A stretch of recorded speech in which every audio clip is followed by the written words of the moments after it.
माँ लक्ष्मी म्यूजिक रमपुरा बाजार। काबर के लोटा से छुए छो जल गे,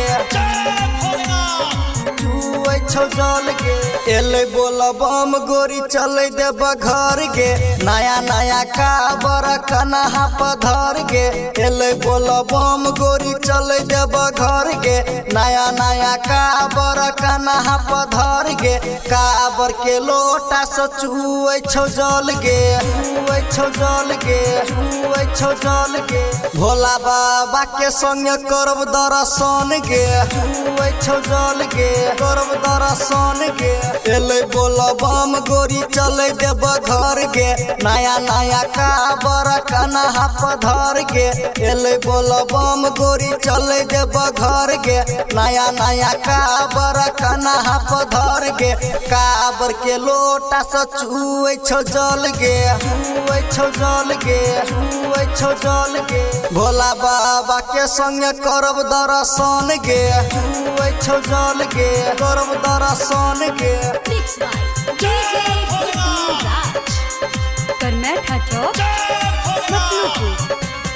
काबर के लोटा से छुए छो जल गे, छुए छो जल गे। रहिया छै नमहर जई कारा दही गे, बोल बम बोले बाबा दया करतो गे।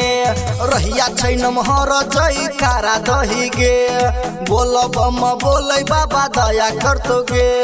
काबर के लोटा से छुए छो जल गे, छुए छो जल गे, छुए छो जल गे। भोला बाबा के संग करब दर्शन गे, छुए छो जल गे, करब दर्शन गे। एले बोल बम गोरी चले देब घर गे, नया नया काबर कन्हा पधर गे।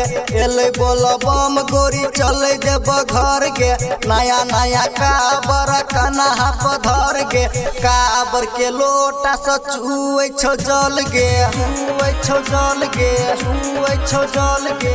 भोला बाबा के संग करब दर्शन गे, छुए छो जल गे, करब दर्शन गे।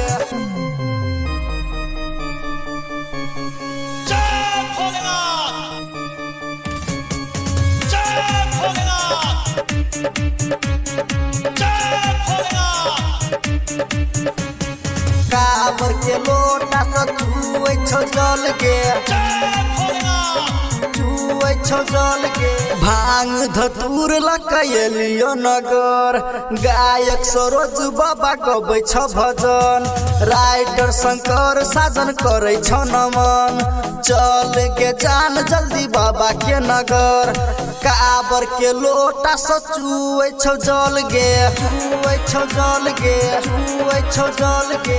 भोला बाबा के संग करब दर्शन गे, छुए छो जल गे, करब दर्शन गे। एले बोल बम गोरी चले देब घर गे, नया नया काबर कन्हा पधर गे। एले बोल बम गोरी चले देब घर गे, नया नया काबर कन्हा पधर गे। काबर के लोटा से छुए छो जल गे, छुए छो जल गे, छुए छो जल गे। भोला बाबा के संग करब दर्शन गे, छुए छो जल गे, करब दर्शन गे।